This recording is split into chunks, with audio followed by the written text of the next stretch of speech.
Olá a todos, o meu nome é João Diniz e sejam bem-vindos a mais um episódio do A Bola no Momento, o podcast sobre a NBA à portuguesa.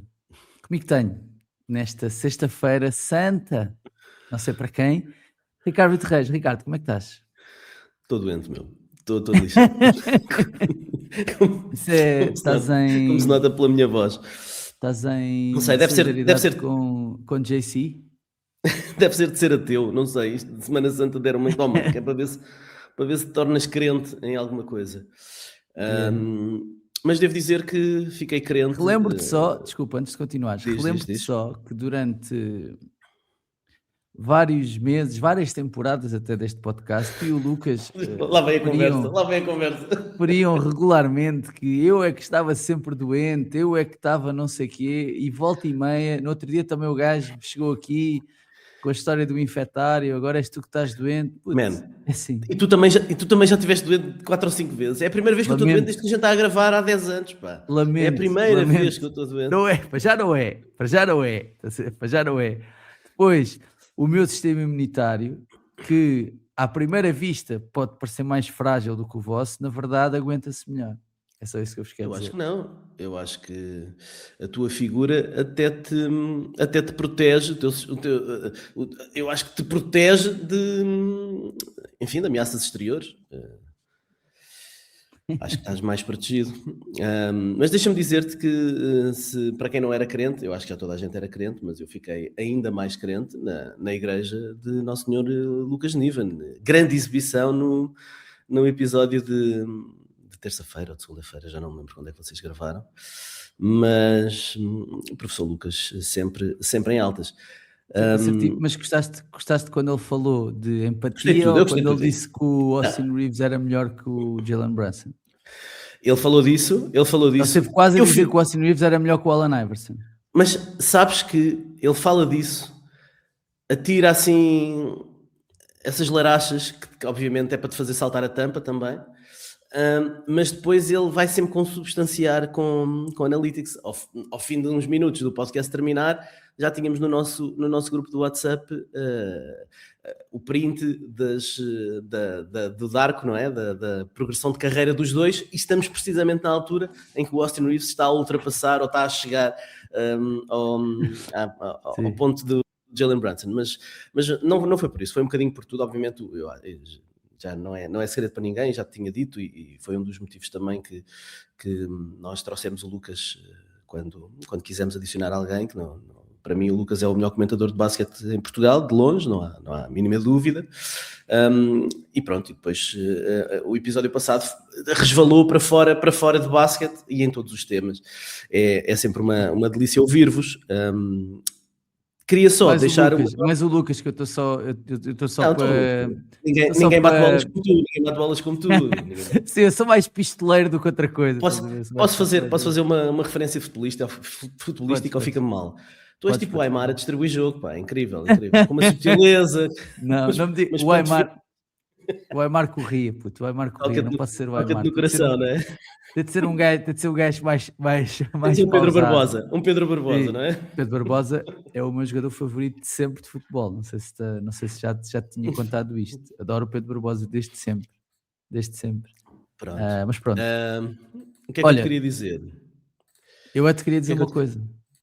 Não, deixa-me só acrescentar em relação àquilo que vocês falaram, que tudo que vocês falaram foi maravilhoso. Em relação à questão do Jaden Ivey, fizeram a comparação com o Anthony Edwards, não é? Que se fosse o Anthony Edwards, obviamente o backlash não seria o mesmo. Eu na altura estava desejoso de entrar na discussão para dizer que o Miles Bridges não é o Anthony Edwards, fez coisas muito piores do que aquilo que o Jaden Ivey fez, e está a receber 20 e tal milhões por temporada a jogar basquetebol. E, portanto, esse grande palhaço continua na liga, e o Jaden Ivey está a caminho da Europa, não é? Já veio dizer que é uma possibilidade. Já vi umas notícias a dizer que é possibilidade de vir para a Europa. Não sei, provavelmente vai para uma equipa israelita ou assim, não sei. Não devido. Bom, ontem fui ver... Já agora vou deixar aqui para quem está no YouTube, Eu até fui ver Senhor Engenheiro, alegadamente um musical. Eu não sei se estás a par do que é. É um musical inspirado, agora não quero estar aqui a pôr as pessoas em problema, depois fizeram um musical. Inspirado na vida de um engenheiro, de um antigo engenheiro que terminou o curso Tirou só o de curso na mesma universidade do que eu. Tirou o curso na mesma universidade do que eu. foi primeiro-ministro de Portugal e que está a ser julgado. Pá, e estava-te a contar antes de entrar e depois até guardámos a conversa para aqui, que é, eu sou um gajo um bocado desconfiado com comédia em Portugal, de uma maneira geral. Eu gosto muito de stand-up, fui ver stand-up a semana passada, mas tipo tudo o que seja teatro e comédia, e isto, ainda por cima um musical, estou um bocadinho pé atrás, pronto. Vou um bocadinho pé atrás. Pá, só que eu tenho de tirar o chapéu a esta malta, tipo, eu não vou dizer que me ri todas as piadas e que achei tudo brilhante, mas desde a cenografia, o ritmo, pá, o ritmo, sabes quando tu vais ao teatro e às vezes sentes que aquilo, o ritmo quebra-se um bocado, estás a ver? As coisas não têm uma cadência que te permita estar completamente engajado com aquilo a todo momento. Pá, e de facto, esta cena do musical, o musical que serve muito para isso, né? Para ter momentos em que volta e meia estamos ali, somos obrigados, né, a prestar atenção porque há música a tocar, é uma letra que queres perceber e ouvir. Pá, estes gajos fizeram um ótimo trabalho, pá. O senhor engenheiro, a cenografia é bué fixe, as letras das músicas são engraçadas. Ah, e uma coisa que também reparei foi que há uma piada, eu não quero estragar o piada, mas há uma palavra que é dita lá que eu já não havia há eras, estás a ver? E não sei se é uma coisa suburbana, se é uma coisa geracional, até porque eu achei que a maioria das pessoas que lá estavam eram mais velhas do que eu, mas que é a palavra pirafo. Eu não sei se tu já, não sei se tu sabes o que é um pirafo, de certeza que sabes, pronto. Eu já usei muitas vezes, dar um pirafo, então. Um pirafo, sim, pronto, então, Pirafozinho. então eh, essa palavra é utilizada, pá, que é uma palavra que eu não ouvia há eras, meu, há eras, estás a ver? Mas senti que não foi tão bem recebida como berlaitada, que era outra das palavras que estava a ser Ah, utilizada no mesmo contexto, estás a ver? Pá, e pirafo, vou deixar aqui para os nossos ouvintes mais jovens irem procurar ao Urban Dictionary o seu significado, para nós não podemos explicar aqui condignamente, pelo menos, tudo isso. Mas isto só para dizer que há um musical inspirado na vida de José Sócrates, em que a palavra pirafo é proferida várias vezes. Várias vezes, por isso não posso deixar de recomendar. Quer recomendar, vão ver se puderem. Vai estar em Lisboa até ao fim do mês, acho que depois vai ao Porto. Tipo, acho que é fixe, acho que é mesmo fixe irem ver, e é uma boa maneira de exorcizarmos um bocadinho os fantasmas que às vezes a classe política traz por cima, nos faz pairar em cima da cabeça. Portanto, diria que sim, vão ver. muito bem, muito bem. Diz-me só uma coisa, que eu estou com dúvidas. O meu microfone está a chegar bem, não está? Estás-me a ouvir O bem? teu microfone está a chegar impecável, não te Um bocado preocupes. Sobre preocupado. basquete, Em relação ao senhor engenheiro, isso é escrito pelo Henrique Dias, não é? Que fez produções é fictícias isso, é durante isso, é isso. muitos anos, produções fictícias. Eu ouvi a entrevista dele no podcast Humor à Primeira Vista e fiquei com alguma vontade. Enfim, o musical não é o meu género favorito, mas foi escrito de uma forma diferente, não é? É quase aqui uma paródia. E a encenação é do Rui Melo, portanto, que também Yeah, malta que diz o Avenida King, deixa não sei o quê, sim. sim, sim, deixa também aqui alguma água na boca, portanto tenho alguma curiosidade para ver a peça. Eu fui ao teatro também na Recomendo, última pá. semana, mas fui ver o Era Uma Vez, um teatro infantil de Lisboa, ali no Teatro Armando Olha que Cortês, bom, portanto. Mas foi bom, mas olha foi que bom. bom, olha que bom. Bom, olha, e basquete queres? Ou ficamos só por sugestões culturais? Não sei, sim, não consigo acompanhar-vos em termos de sugestões culinárias, Pois é, já vamos porque, falar sobre isso mais daqui a pouco. mas, Ah, mas podemos seguir em frente, podemos ir para basquete um bocadinho. então, estamos muito perto, faltam 2 semanas, né? Uma semana e tal, para o início dos playoffs. E normalmente esta altura é um bocadinho morna. Então eu e o Ricardo decidimos trazer razões pelas quais ainda vale a pena ver a NBA até aos playoffs. Sim, tipo, Acho que não desistam, não não desistam já. desistam, não desistam. Ainda há razões para ver, não desliguem o. Não terminem a subscrição no League Pass. Continuem a ver os jogos na Sport TV ou noutro canal qualquer. Porque ainda há razões para ver. Pronto, então, cada um de nós trouxe aqui algumas razões.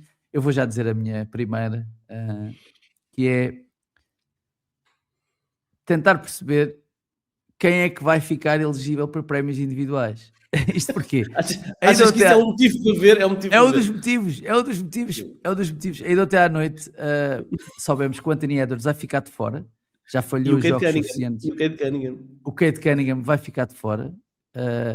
Ambos vão falhar jogos suficientes para não fazerem 65 jogos nesta temporada. O Giannis já tinha ficado de fora, o Steph já tinha ficado de fora, o LeBron já tinha ficado de fora, o Austin Reeves, amigo do Lucas, também já tinha ficado de fora. E ainda há jogadores em risco de não poderem estar presentes nas All-NBA Teams ou lutar por um prémio individual, nomeadamente o Jokic, o Deni Avdija, o Kawhi, o Wemby, que praticamente não podem falhar mais jogos, podem falhar mais um jogo ou dois. É verdade, já não faltam muitos, para algumas equipas faltam 5 ou 6 jogos, 6 ou 7, vá. Mas é uma das razões pela qual eu quero ver, porque eu estou expectante para perceber que com estas possíveis ausências nos boletins de voto, quem é que vão ser as All-NBA Teams? Quem é que vão ser? Na minha esquerda, arrisca-se a estar no All-NBA Third Team, porque há muita gente a ficar de fora. Portanto, essa é uma das razões. Não sei se concordas comigo, Ricardo. Concordo. Eu estava aqui a tentar encontrar um tweet recente da Kertika Utayakumar, que é uma jornalista que usa muito os analytics para fazer as suas peças. Não encontro, mas ela tinha tweetado algo como 9 dos 22 jogadores que no ano passado estiveram nas All-NBA Teams, este ano são inelegíveis. E, portanto, praticamente metade dos jogadores que chegaram às All-NBA Teams no ano passado não entram este ano. E é uma pena, mas enfim, já debatemos demasiado esta questão. E o Adam Silver, na recente conferência de imprensa do Board of Governors, onde foi votado o início da fase exploratória para avaliar se a expansão vai para a frente ou não, foi questionado sobre o tema e foi absolutamente perentório a dizer que a regra dos 65 jogos está a ter o efeito que eles queriam e está a funcionar, que eles não têm indicações em contrário, e portanto está tudo certo, vamos continuar a ter que viver com esta regra, mas arriscamos-nos a ter, sei lá, a ter o Hugo Gonzalez numa All Defensive Team, sei lá, não faço ideia. Não, eu acho que eu percebo a lógica de ter um limite, porque ter um limite pode evitar injustiças, mas compreendo aquilo que o Lucas também defendeu aqui, que é, bora confiar nas pessoas que estão a votar, bora confiar nas pessoas que são as mais, na teoria, mais habilitadas para fazer isso. E a única coisa que me incomoda, nisto, é o facto de, muitas vezes, os prémios individuais, as All-NBA Teams, etc., são uma espécie de selo, de fotocópia, de carimbo, daquilo que foi a época, daquilo que é uma época, para que daqui a 10 anos, daqui a 20 anos, possamos olhar e pensar assim, deixa lá olhar para isto e ver quem é que estava, a quem é que correu bem o ano, nesta altura. E mais porque o DeAndre Jordan já foi ao NBA First Team, porque é que isto aconteceu? Ou seja, o que eu quero dizer é, neste caso, por exemplo, no exemplo que estávamos a dar, ele foi ao NBA First Team, ao Second Team, já não sei, porque de facto naquele ano era tipo um gajo importante. Então, o que me custa mais nisto é a possibilidade de um jogador como o Cade Cunningham, que teve um papel muito importante na época que os Pistons estão a fazer ficar de fora, parece um bocadinho ingrato, não é? Em primeiro lugar para ele e em segundo até para a história da NBA, não é? Para a história da NBA, quando nós olharmos e vamos pensar assim, daqui a 20 anos, não sei como é que foi o ano de 2026. Os Pistons ficaram em primeiro, mas olha, não está aqui ninguém na NBA First Team, porquê? Não está porque, nem o Motórax, e pronto. Sim. É isto, pronto, é isto. A mim, enfim, várias coisas me irritam no meio desta conversa toda. Quando o Jokic, a meio da temporada, teve aquela lesão que o deixou de fora uma série de tempo e se começou a fazer contas se ele podia ou não ser All-NBA, se não ia faltar demasiado tempo e ia ficar inelegível. Nessa altura, mais do que fazer a conversa de que era preciso mudar a regra, fez a conversa de que, se calhar o Cade tem uma hipótese de entrar no prémio de MVP, isto vai abrir espaço para mais jogadores americanos entrarem na All-NBA First Team. Portanto, estava tudo contente, porque o Jokic poderia ficar de fora, porque o Embiid podia ficar de fora. De repente é o Cade e estão os mesmos analistas que se regozijavam com a eventual ausência do Jokic, estão a pedir ao Adam Silver para mudar as regras a meio da temporada, ia dizer, para eliminar a regra a meio da temporada. Portanto, isso foi alguma coisa que me irritou bastante nisto. Depois, claro que sim, claro que retirar o poder de decisão aos jornalistas e quererem pôr aqui uma regra é um atestado de incompetência que a NBA está a dar aos jornalistas e a quem decide este tipo de coisas, a quem vota neste tipo de coisas. Portanto, sim, é um atestado de incompetência e isso acho que não faz sentido, porque acho que a NBA devia confiar que o Zach Lowe vai medir 70 jogos de Doncic e 50 jogos ou 60 jogos de mais não sei quem, vai ter isso na sua consideração para prémios. Portanto, é preciso confiar nas pessoas que estão a votar. E depois há a questão ainda de estes prémios terem implicações em contratos. Portanto, agora vais ter jogadores que vão ser All-NBA e que podem eventualmente ter aqui algumas melhorias nos seus contratos, e isso pode dificultar até a estratégia das equipas de montar enfim, os plantéis com o cap que têm, porque enfim, há outros jogadores que são de linha média que vão ter, se calhar, entrar nas All-NBA Teams e por isso vão estar beneficiados. E, portanto, isto é tudo uma parvoíce. Acho que já tínhamos falado aqui também, e eu sou da opinião que a ter que impor um limite, preferia um limite de minutos. Os tais 2.000 minutos. Tyrese Maxey chegou aos 2.000 minutos no jogo 52 da temporada e, portanto... Sim. O LeBron, acho que o LeBron tem mais minutos que o Wembanyama, tipo... Epá...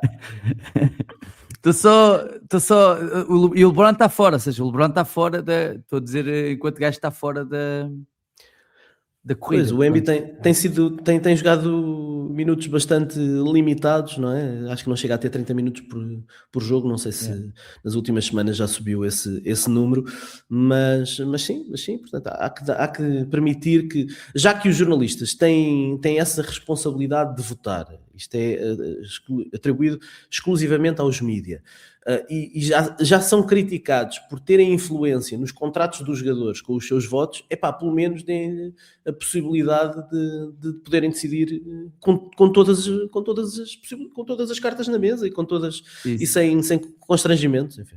Isso. Queres dar uma razão tua para continuarmos a ver isto ou não?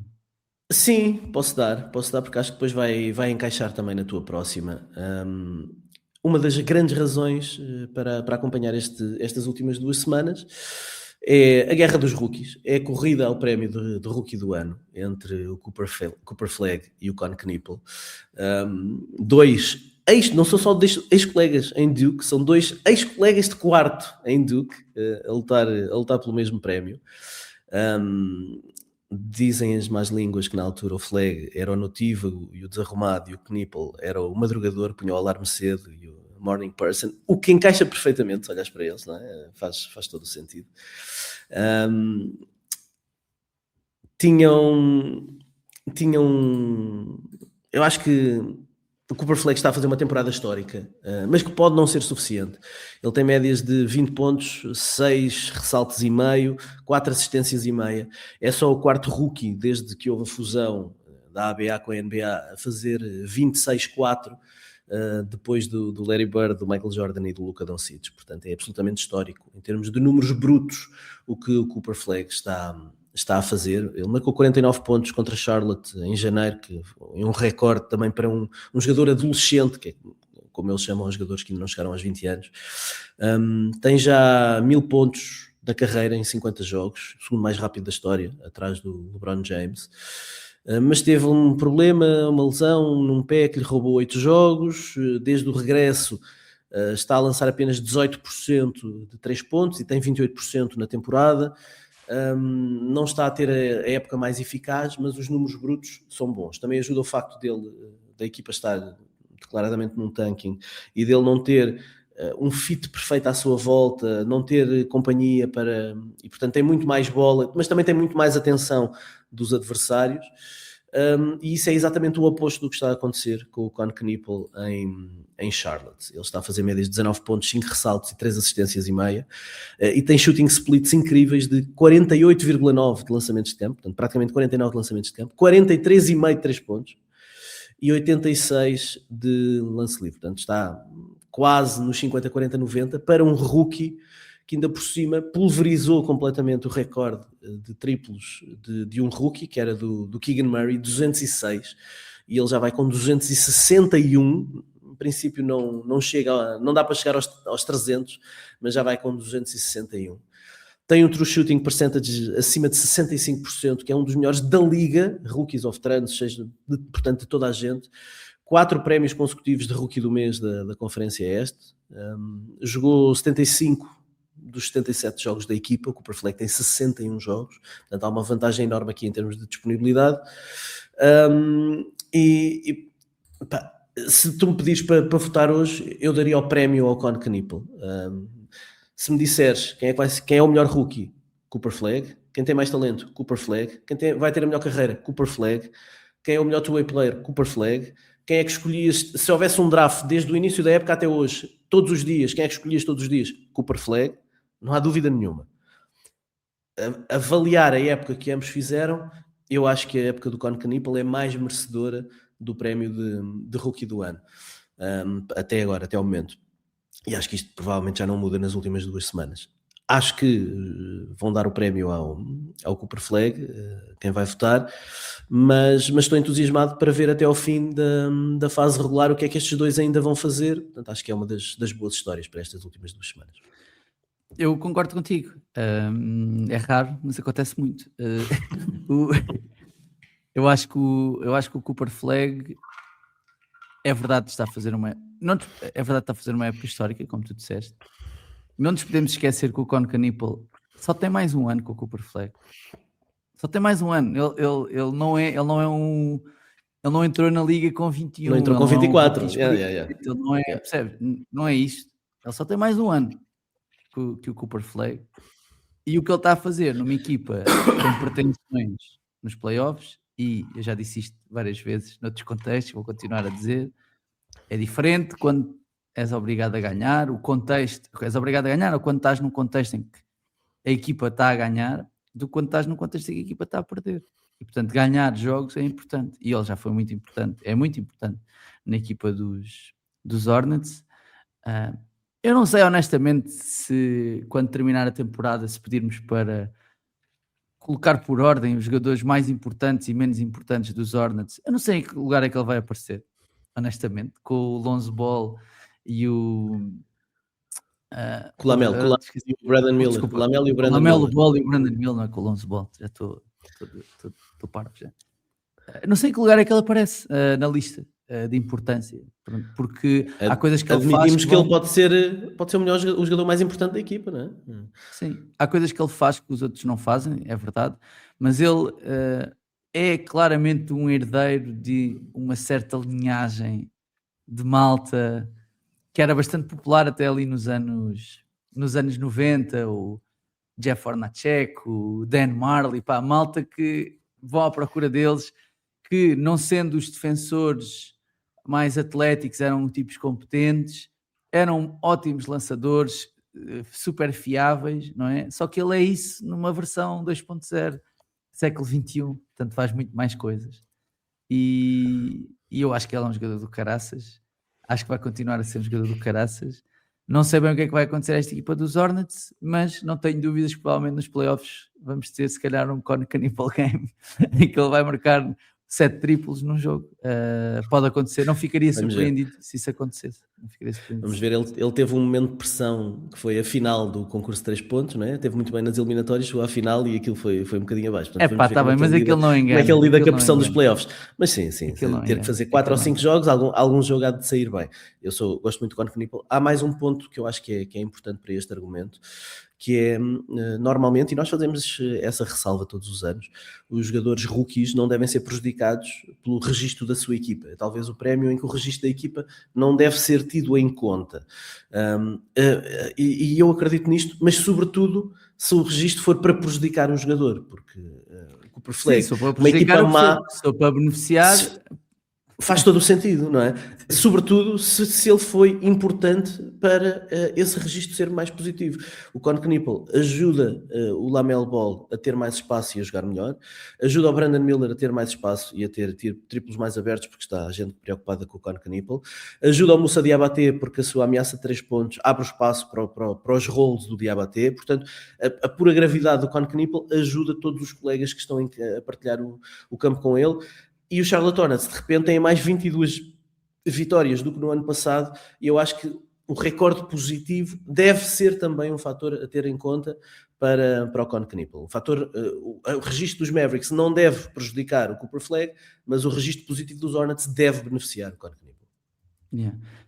Bom, o que é que eu trago agora? Trago outra das razões, que é perceber se o Embiid vai conseguir alcançar o Shai na luta pelo prémio de MVP.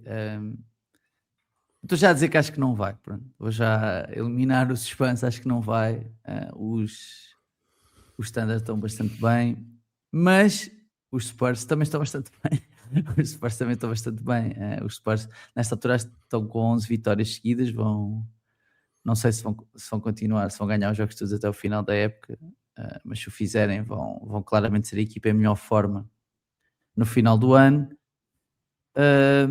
Só que o Shai, sinto que também não está a deixar propriamente, como se costuma dizer, o crédito por mãos em mãos alheias. E está a conseguir defender bem a sua posição e, sobretudo, defender com vitórias, que eu acho que era, se calhar, a coisa aqui mais importante que podia fazer pender a escolha para o lado do Embiid.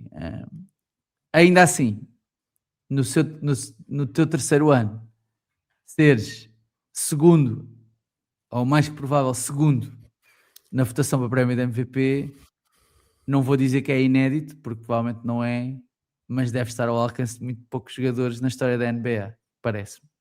Por isso, é como aquele ditado: não chores porque acabou, sorri porque aconteceu, não é? Aquela coisa que costuma dizer, aquela frase que o Porto Sol atrás.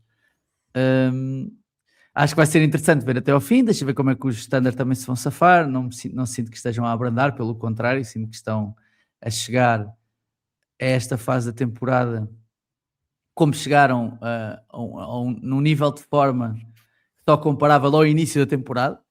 Acho que este, se calhar, é o melhor momento deles desde esse início, e por isso acho que o prémio vai ser do Shai à mesma, mas vai ser engraçado de acompanhar o que é que o Embiid vai fazer nos próximos jogos. Perceber o que é que vai acontecer. O que é que vai fazer nos próximos jogos e o que é que vai fazer fora de campo também, porque ele tem sido muito vocal a pedir o prémio de MVP e o prémio de Defensive Player of the Year. Eu acho que o Defensive Player of the Year, se não for unânime, é uma absoluta injustiça, não é? Obviamente ele tem que ser o Defensive Player of the Year. MVP, só não é unânime, se calhar porque... não, pera, mas isso são os jornalistas, não é? Só não é unânime se houver algum jornalista da Oklahoma City, não é? Que vai votar no chat. Da Oklahoma que vai votar no Ludort, ou uma coisa assim, não sei. Pois, uma coisa assim qualquer. Mas tenho adorado esta versão meio petty do Embiid, que não se coíbe de falar de ganhar de forma ética, de que ele é o MVP, que as pessoas têm que se lembrar que se defesa é 50% do jogo e que não há ninguém na NBA que tenha um impacto maior defensivo do que ele. Esta versão arrogantezinha do Embiid e de basófia, que vai totalmente contra aquilo que é, historicamente, a cultura das equipas de San António, super coletivas e pouco focadas nas questões individuais. Apesar dessa contradição, eu não deixo de adorar isto, porque eu acho que isso só vai ajudar a criar rivalidades na liga, pá. Eu acho que é ótimo. Isto é ótimo. Tipo, é maravilhoso. É a melhor coisa que podia acontecer, é termos um gajo, lá está, que ao invés de ser passivo ou agressivo, é só agressivo. Eu gosto mais, estás a ver? Eu gosto mais. É uma coisa minha. É uma coisa minha. Gosto mais. É mais honesto, Sim. estás a ver? É mais honesto. É pá, sim, é incrível, é incrível. É incrível e ele parece-me que ele tem a noção, com a parca idade que tem, que se não trouxeres isto para a esfera pública, que não se fala disto. Se ele não tivesse levantado o tema de que ele quer ser MVP, que merece ser MVP, que a defesa é 50%, se ele não fala disso, no dia seguinte a ele falar sobre isso, não se falava disso nos programas dos Não, first takes e essas só os porcarias. nerdzinhos dos números é que estavam a dizer isso, né? Portanto, Exatamente. E se calhar diziam só no final da temporada, o Zach Lowe lembrava-se de falar disso e não sei o quê, e de repente toda a gente está a falar disto, toda a gente admite essa possibilidade. Há quase aqui um consenso que se o OKC escorregar até ao final da época, e eles têm um dos calendários mais difíceis, como nós vimos nas últimas semanas, e os Spurs lá chegarem, até porque têm o tiebreaker em relação ao OKC, que se calhar ganha-se aqui um argumento adicional e será difícil não entregar o prémio de MVP ao Embi. Epá, eu preciso ficar feliz por termos uma corrida de MVP em que genuinamente a 2 semanas do final tu admites que há 4 nomes que ainda podem ganhar este prémio. Pá, isto é fabuloso. E se calhar se o Cade estivesse a jogar e não se tivesse lesionado, estaríamos a falar de 5 nomes a poderem entrar na corrida de MVP. Eu acho que isso é o melhor disto tudo. Shea está incrível a fazer. sim, eu não sei o que é que o absolutamente Jalen Brown precisa de fazer inacreditáveis. mais também. Só, né? Sim. O Embi 26-1 nos últimos 27 jogos em que ele pôde jogar. Epá, se há viés de recência favorável a alguém, é o viés de recência do Victor Wembanyama. Mas sim, também é um dos grandes motivos, sim, para acompanhar este final de temporada, perceber, apesar de eu, e continuo a ter a opinião do início da época, apesar de acreditar que o Embi podia entrar aqui no top 2 para o prémio de MVP, como sabes, eu falei sobre isso no arranque da temporada, e até dei ao Mitch Johnson, na altura, o meu voto, a minha previsão para treinador do ano, por causa disso, por ir à boleia do que poderia ser o ano. Atenção, eu acho que ele seria o treinador do ano. Ele seria o treinador do ano, sem qualquer dúvida. Se não houvesse o Joe Mazzulla. Sim, seria dele o prémio. Apesar das casas de apostas estão a dar o JB Bickerstaff à frente de toda a gente, na verdade. Epá, o que é um bocado absurdo. Mas pronto. Eu estou convencido que os jornalistas vão votar Joe Mazzulla, porque acho que é absolutamente merecedor disso, e ficaria chocado se não fosse o Joe Mazzulla a ganhar o prémio de treinador do ano. Para além do registro que nota-se o trabalho de treinador com os jogadores, o desenvolvimento de vários jogadores. Enfim, já falámos disso e havemos de falar depois, mais tarde, de forma mais aprofundada. Mas eu continuo a achar que os Spurs... Continuo a ter algumas dúvidas do que é que os Spurs podem valer em playoffs, porque apesar de não haver scouting possível para o Victor Wembanyama, a verdade é que a fisicalidade vai aumentar nos playoffs, vai ser permitido muito mais pancada, e não tenho dúvidas nenhumas que vai haver muita pancada no Victor Wembanyama, e ele, apesar de estar mais forte fisicamente, ainda é um jogador que pode sofrer um bocadinho com a fisicalidade dos adversários, e aí vão ser postos à prova os atiradores, ou a falta de atiradores dos San Antonio Spurs. E, portanto, eu ainda não consigo confiar plenamente nestes Spurs para serem candidatos ao título. Estarei aqui para morder a língua quando eles estiverem na final da NBA, mas ainda não consigo totalmente, porque acho que a fisicalidade vai ser um problema muito grande para estes Spurs. Okay. Queres dar a tua... Tens mais uma ou mais duas? Tenho mais uma para ti. Tens mais uma, ok. Então manda Tenho ver. Tenho mais uma para ti que tem a ver, depois de falarmos do topo do Oeste, vou falar do meio da Conferência Este, portanto é super animador.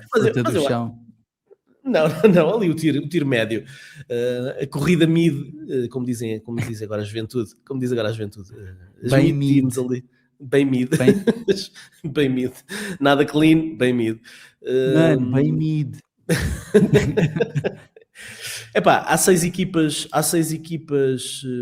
entre o 5º e o 10º lugar que têm 4 jogos de diferença apenas entre elas. Atlanta em 5º, Filadélfia em 6º, Toronto em 7º, Charlotte em 8º, Orlando em 9º, Miami em 10º. Apenas 4 jogos de distância, 4 derrotas de distância entre todas elas. Com os Atlanta Hawks, com a sorte que tiveram do calendário, lhes dar muitas equipas de tanking, desde o All-Star, tem 18-3 desde o All-Star, desde a pausa do All-Star. Mas Filadélfia está logo atrás e tem o tiebreaker sobre Toronto. Toronto, que está atrás, perde o tiebreaker para Atlanta e Philly, portanto, provavelmente pode ser difícil lá chegar um bocadinho mais acima, até porque Charlotte vem atrás e Charlotte tem tiebreaker sobre Orlando está em queda livre, 2 vitórias nos últimos 10 jogos apenas. Miami Heat está em 10º, mas tem um tiebreaker sobre Charlotte, portanto isto está uma grande confusão ali no meio da Conferência Este, e com muitos pontos de interrogação. Quer dizer, Atlanta, podemos acreditar nesta série de 18-3 desde o fim de semana All-Star, sabendo nós que eles tiveram ali aquela sorte de jogar só com equipas de tanking aqui durante boa fase deste bloco da temporada. Podemos acreditar neste Nickeil Alexander-Walker, que de facto deu um passo em frente, sim, e no que o Jalen Johnson e o Jonathan Kuminga e que esta equipa pode fazer. Vamos ver. Eu acho que estas últimas 2 semanas são interessantes porque ele tem jogos muito difíceis. Knicks, 2 vezes com os Cavs, Orlando Magic, Miami Heat, que são adversários diretos. Portanto, é um calendário brutal para a Atlanta a fechar a temporada e que vai testar um bocadinho aquilo que foi estas últimas semanas. Philadelphia bomba relógio, não é? O Embiid, Paul George e Maxey juntos pela primeira vez desde janeiro, 81 pontos no primeiro jogo desde que jogaram e recuperaram uma diferença de 15 pontos em Charlotte. Paul George muito bem desde o regresso, 53% de lançamentos de tempo, 43% de triplos. Portanto, há aqui alguma promessa de Philly, mas é uma equipa que nós nunca podemos confiar pelas questões que sabemos. Toronto não controla o seu próprio destino porque perde os tiebreakers para Atlanta e para Filadélfia, portanto precisam de ganhar mais jogos do que estas equipas para estarem um bocadinho mais acima, embora tenham um calendário relativamente fácil, mesmo que tenham que ir a Boston no meio deste stretch de final de temporada. Orlando, não há palavras para a miséria que tem sido o Orlando. Perderam 8 dos últimos 10, incluindo a tal derrota dos 52 pontos em Toronto, em que sofreram um parcial 31-0 no primeiro período. 31-0. Mas o Franz Wagner... Acho que é o pior de sempre. Desde que há play-by-play é o pior de sempre. O Franz Wagner já voltou, mas a equipa está completamente despedaçada e parece haver ali claramente uma desconexão com o Jamal Mosley. Charlotte, calendário dificílimo até ao fim, Timberwolves, Celtics, Pistons, Knicks. Se perderem 4 dos últimos jogos, Miami e Orlando podem facilmente subir e eles podem descer de 8º para 10º, que os deixa aqui numa posição já mais difícil, porque para chegarem aos playoffs têm que ganhar 2 jogos fora de casa. E Miami tem 2 jogos agora esta semana em Toronto, dia 7 e dia 9 de Abril. Se vencer os 2 fica em excelente posição, e Norman Powell está a jogar muito bem nos últimos tempos. Parece que ter passado pelo banco de suplentes despertou ali a besta, mas eu estou curioso para ver como é que se vai desembrulhar aqui esta fase aqui entre o 5º e o 10º lugar da Conferência Este. Muito bem. Só para acabar, tenho só mais um apontamentozinho, que é perceber se os Thunder vão acabar a temporada só com menos 2 vitórias do que no ano anterior. Porque sinto que esta época dos Thunder teve imensos altos e baixos. Ou seja, nós começámos a época a achar que estes gajos vão bater o recorde dos Warriors, vão ganhar 74 jogos, uma altura estava 24-1, não foi? Uma coisa assim. Vão ganhar 74 jogos. Avançámos para, nem sei se estes gajos ficam em primeiro no Oeste, e estamos a terminar com a possibilidade de, se ganharem os próximos 5 jogos, é o que lhes falta, né? Falta-lhes 5 jogos, acho eu, para o final do ano, para acabar o calendário. Se ganhar os próximos 5 jogos, acaba o ano com 66 vitórias. Ora, o ano passado ganharam 68 jogos. Estamos a falar de 174 vitórias, 124 vitórias, 134 vitórias, assim é que é, em 2 anos.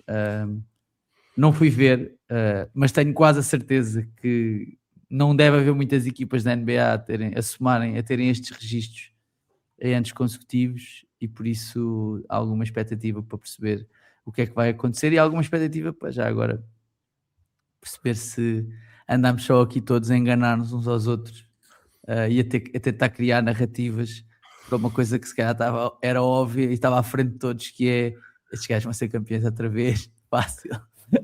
Não sei se fácil, mas vão ser campeões outra vez. E pronto, é isto. É assim que eles têm calendário difícil até ao fim, têm um jogo, voltam a jogar com os Lakers fora, jogam com os Clippers fora, jogam com os Denver Nuggets fora, Mas eu não vi o jogo desta noite, como estou doente, fui para a Não foi caminha. preciso. Eu também não sei se valia a pena Mas- teres visto. Mas se tivesse acordado para ver, e o meu plano era esse, depois do primeiro período 44-21, provavelmente ia para a caminha.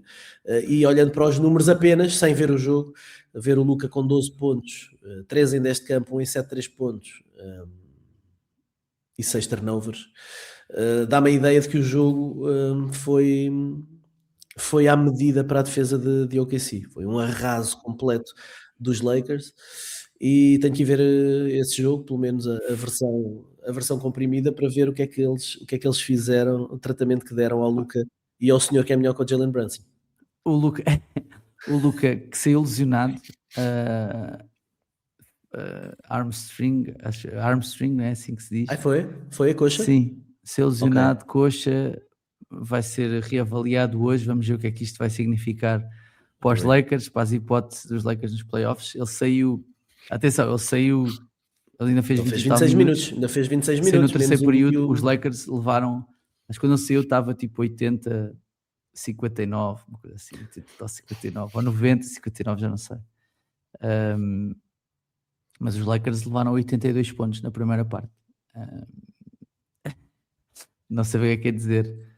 É isto, quer dizer, sei o que é que quer dizer. Eu acho que para ganhar ao Standard há uma coisa que tem sempre de acontecer, né? Que eles não podem marcar 80 pontos na primeira parte. Mas sim, isso aconteceu.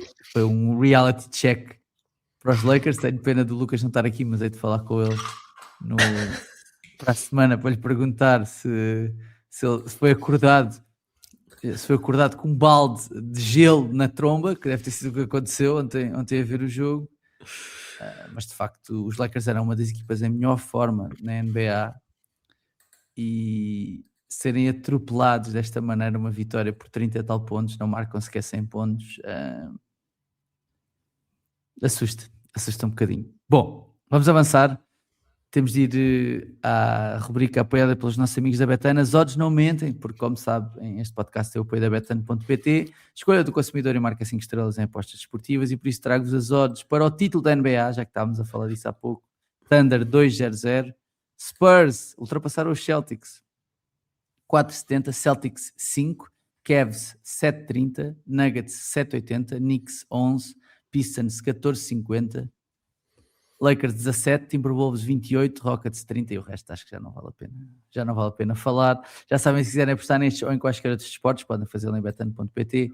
Escolha do consumidor e marca 5 estrelas em apostas desportivas. Temos mais 3 perguntas da bancada. Antes de irmos embora, diz assim o João Gomes: bom dia, queria lançar-vos um tema sobre o tão falado tanking. Se demos um benefício qualquer no draft às equipas que não chegam aos playoffs, não evitaria o tanking? Isso é o que já fazemos, né? Isto é, a equipa que ficasse em 9º, 10º, 11º e por aí fora em cada conferência teria uma vantagem no draft. Exemplo, os Warriors ficam em 9º, os Kings em 15º, nesse caso os Warriors teriam vantagem sobre os Kings no draft, ou por exemplo na segunda pick, ou qualquer coisa que fosse mais apetecível, que tornasse mais apetecível ficar em 9º do que em 15º. As 6 equipas lutariam sempre por qualquer coisa e não quanto mais derrotas melhor. Abraço. Não sei bem como é que isto se faz, porque que vantagens é que, ou seja, no fundo estás a apontar para ficar numa determinada posição. Também é isso que o João está a dizer. Pois é, a questão é que não está dividido não ir aos playoffs. Os que vão e que não vão, pois. E quando é que se define isso? Quando é que se define isso para depois se mudar? É complicado, é complicado. Mesmo a teoria que tem sido defendida por algumas pessoas, como o Tim Bontemps, de premiar as vitórias a partir de determinada data, só ia fazer com que houvesse tanking noutra altura. Há quem diga que a partir ali do All-Star devia-se premiar as vitórias. Quer dizer, os 2 meses antes do All-Star, basicamente o arranque da temporada seria absolutamente miserável e ficarmos logo, quer dizer, nós passamos não sei quantos meses à espera que a NBA regresse e de repente levares logo com não sei quantas equipas a fazerem tanking, tenho muitas dúvidas. É como dizia o Lucas, o tanking não é se calhar um problema assim tão grande. Vamos ver isso na próxima temporada, porque o draft não é tão bom e portanto não haverá a miséria que estamos a ter este ano. O problema é que pelo meio a NBA vai fazer mudanças, porque o Adam Silver já disse que ia resolver o tanking sim ou sim em maio, porque as equipas precisam de saber com o que é que podem contar para fazer trocas e para falarem de piques e outras merdas, e portanto ele vai fazer mexidas e para o ano vai toda a gente estar a dizer, epá, ganda Adam, pá, palmadinhas nas costas porque o tanking foi resolvido, e não, é só porque é um ano Rissachê, não é? Quer dizer, Um Henry Sachê. O Henry Sachê é muito... É muito bom. Diz pá, preciso de assim... encontrar o carregador do meu portátil. Continua. Vai lá, vai Dá-lhe, lá, dá-lhe. vai lá. Eu vou fazer a pergunta e depois já acabamos. Diz assim o Nuno Pinto. Olá, trio maravilha. No próximo mês vou em família a São Francisco ver os Warriors contra os Spurs. Esta pergunta já foi enviada em maio, portanto no próximo mês já foi em abril. Ok. Ver os Warriors contra os Spurs, muito por causa do meu filho, que é um grande fã do Steph Curry. A minha preocupação é simples. O jogo é 1 de abril, portanto o jogo já foi. Já foi. Será que ele Pois, joga? Não jogou. Não jogou. Lamento, não jogou. O teu filho não viu o Steph Curry. Tendo isso em conta, 2 perguntas rápidas. Que estratégia acham que os Warriors vão seguir até ao final da época? O Curry descansa ou joga sempre que possível e logo se vê até onde chegam no play-in / playoffs? E como viu os próximos anos do franchise? Há fundamento para os receios do meu filho, ou seja, anos de fundo da tabela. Nós falámos um bocadinho disto, na verdade, no episódio passado. Surgiram notícias que o Curry já está em sprint para voltar há um mês, né? Eu acho que ele vai voltar para o play-in, de certeza. Eu acho que ele vai jogar. Não me parece que ele fique de fora no play-in ou que perca a oportunidade de jogar o play-in, se puder. Contra o futuro, não sei, parece-me que pode ter companhia no próximo ano, não sei. Pode ter companhia lá em São Francisco, do seu amigo LeBron.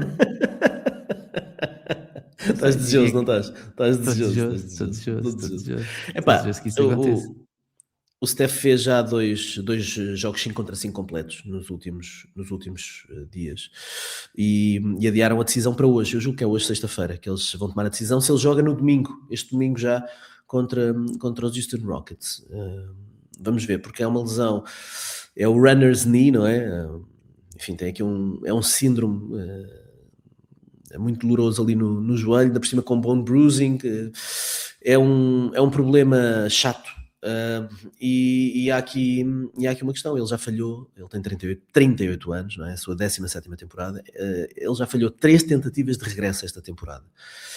Aquilo piorou sempre, e portanto há aqui muita calma na forma como ele tem que ser gerido, mas o Steve Kerr também já disse que não o vão trazer de volta só para o play-in, ele precisa de jogar alguns jogos antes disso, mesmo com, obviamente, restrição de minutos, mas vai ter que jogar antes disso.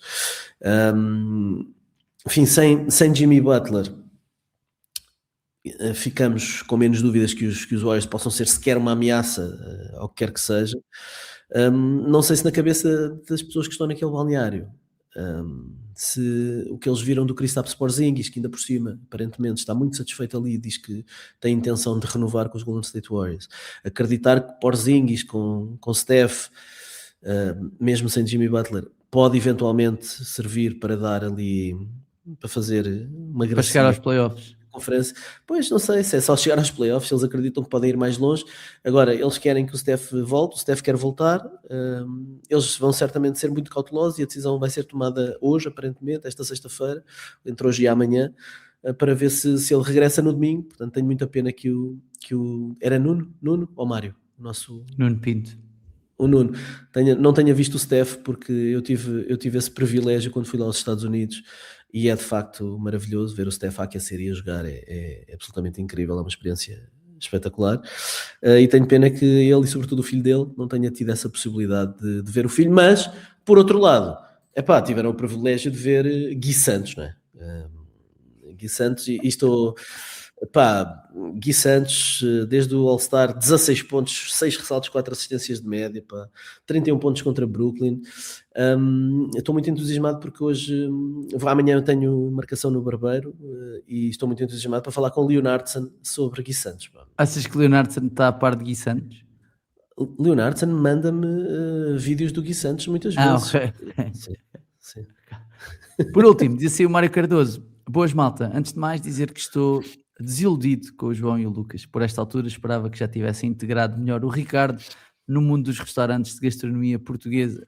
Fiquei triste por ele quando disse que ia comer seitã. Isto já foi há uns tempos. Não é verdade. Levá-lo apenas uma vez por ano ao cozido não é suficiente. Deixo aqui a sugestão de marcarem os três um roteiro de tascas e restaurantes pelo país durante uma semana, em que criam um vlog e 1 ou 2 episódios numa dessas tascas enquanto desfrutam de cozido com nabo.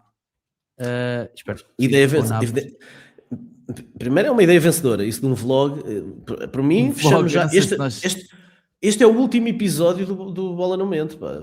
Abrimos já um vlog do a bola para dentro, ou uma coisa assim. Nós não qualquer. temos idade para fazer vlogs, Ricardo. Nós já não estamos nessa idade. A bola da alheira não mente. A bola da alheira não mente. Senão... Bola de alheira é um dos grandes cancros da gastronomia nacional, que é só dizer isto. Bolinhas de alheira, pá, não. Mas sim, Não. eu acho que vocês estão a viver um bromance gastronómico, acho que é evidente para toda a gente.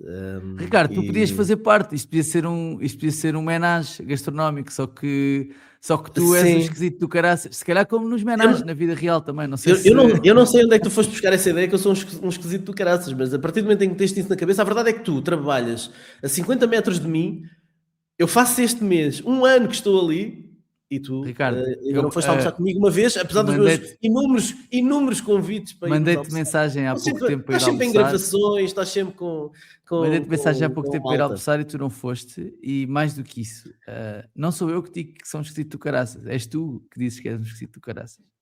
És tu que Eu não até comes comecei sobremesas, Eu até és tu que comecei- não comes... Isso não é ser esquisito, isso é uma opção. Não é... Tem a ver com a linha. Não tem não. Não gostas de chocolate, o que é? Já não percebi bem. Gosto de É chocolate. isso, Não gosto de algumas texturas do chocolate, mas gosto de chocolate. é que ele não gosta de texturas. É como aquelas pessoas que não gostam de queijo só na pizza, né? Conhece essa malta? Eu gosto de queijo em todo o lado, até no chocolate. Pá, podes meter todo o tipo de queijo em todo o lado. Atenção, o em todo o lado é perigoso. Eu gosto de queijo em todo o lado. Ainda te queimas, puto. Ainda te queimas. Queres falar sobre isso? Tens aí. É só isso. Ainda te queimas. Não, mas há coisas que tu não gostas. Tu já disseste. Há coisas aí que tu não gostas, que não fazem sentido. O quê? Diz lá. Não sei. Epá, não me lembro. Agora não me lembro. Tipo, peixe. Gostas de peixe. Todo o peixe, né? Mas Tudo. não gostas de toda a carne. Vou agora para a grelha. Comprei 3 rebolinhos ali. Vou agora para a grelha. Gostas da carne toda? Não. Toda. Gostas? Sim, Cabrito, sim. borrego, iscas, Sim, língua. iscas é a cena mais iscas é a cena assim mais fora de caixa. Mas não me digam que vocês têm ido comer iscas todas as semanas, eu não sei. Só para saberes, comi iscas ontem. Mas agora assim, só de Finex. E mais, comi iscas e sável frito com açor de ovas, estás a ver? Gostas? É o mês não gosto das ovas, não. Mas é mês do sável aqui. Estás a ver? na zona Eu de estou esquisito. Só não gosto de certas texturas de chocolate e de iscas e de ovas. Também não gosto de ovas. Mas gostas de sável frito, pelo menos? Gosto, Não, adoro. também não gosto muito de peixe sável. frito. Adoro sável frito. Aliás, é o mês do sável aqui na zona de Vila Franca.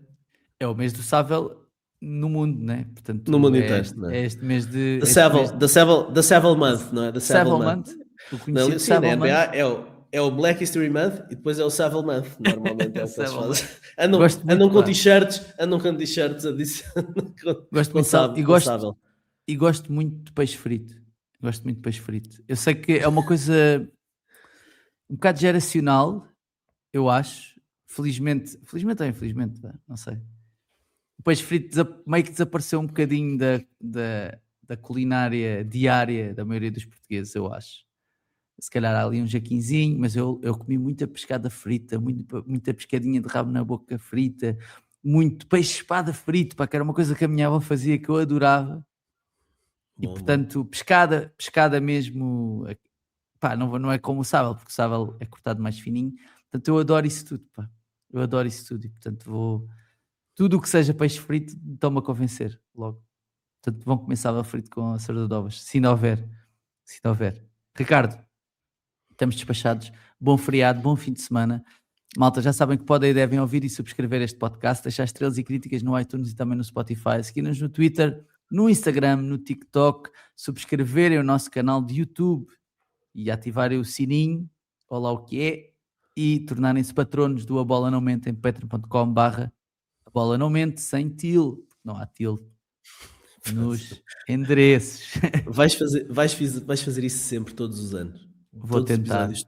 muitos anos que nós Vou tentar. vamos fazer este podcast. Fazemos Olha, desejo-te uma episódio Páscoa feliz. 26 desta É o temporada, já episódio agora só 26. para saberes, episódio 26, são 13 semanas, né? Portanto é um quarto de ano já cá estamos. Chegamos. Uau!